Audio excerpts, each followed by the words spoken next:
Bismillahirrahmanirrahim. As-salatu was-salam ala nabiyyina Muhammad wa ala ahlihi wa sahbihi ajma'in. Amma ba'd.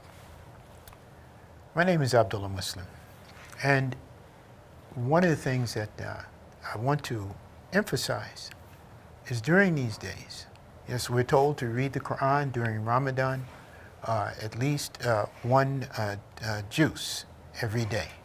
The Quran is divided into 30 parts. And we're encouraged to read the Quran during these days as well. We're encouraged to, our prayers, everything in Islam is like a bridge to Almighty Allah, a bridge. It's the way, it's not meditation. We're not meditating.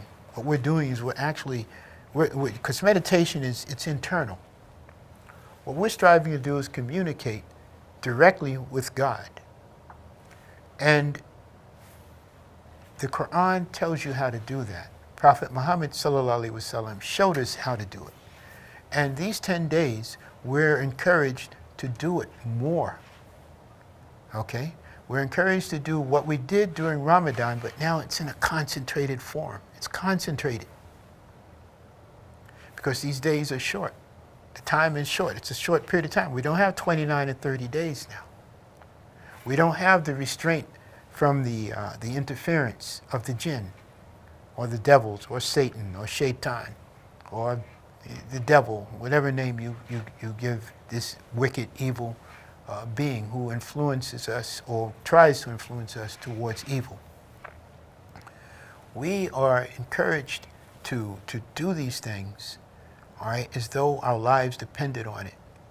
And to understand that the reward for these days is something that we're not going to get again, not for another whole year. And it's a very short period of time. So reading of the Quran is something that we're encouraged to do, and to do it more, because it's a shorter period of time, to do it more so than we would do in the same period of time during Ramadan. Fasting, if you're able to. All right? It's no command to fast like Ramadan. But the fasting of this time is a greater reward than the fast of Ramadan, or any other time of year for that matter. Because we're still encouraged to fast even afterwards.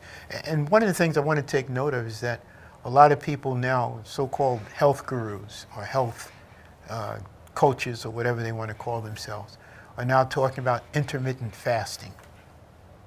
Muslims have been doing this for over 1,400 years. We've been fasting intermittently for 1,400 years.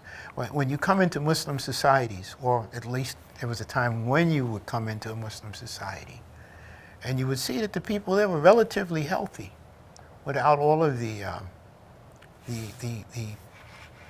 bells and whistles that you find in Western societies are necessary to keep people healthy.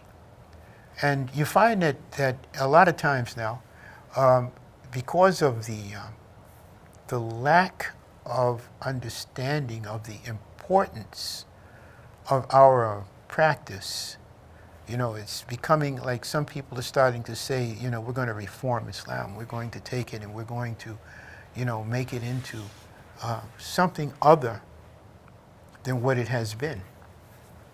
We're going to de-emphasize the importance of these 10 days. There's nothing to indicate that they're special. There's nothing to indicate that these days actually are for the individual to be able to look at himself or herself and see how far they've come, and to see the importance of striving to please Almighty Allah, and striving to show the Shaitan that indeed our ancestor, our common ancestor, Adam,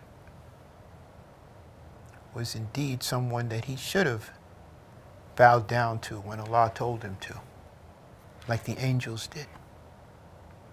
Why? Because by doing these things, we're showing Iblis that he has no influence in our lives. When we stop doing the things that the world around us encourages us to do, and we start doing the things that Allah has told us to do, you will see a great reward in your life. And these days are a time for you to gain more mercy and to show that indeed you're worthy of the barakat that Allah has for you.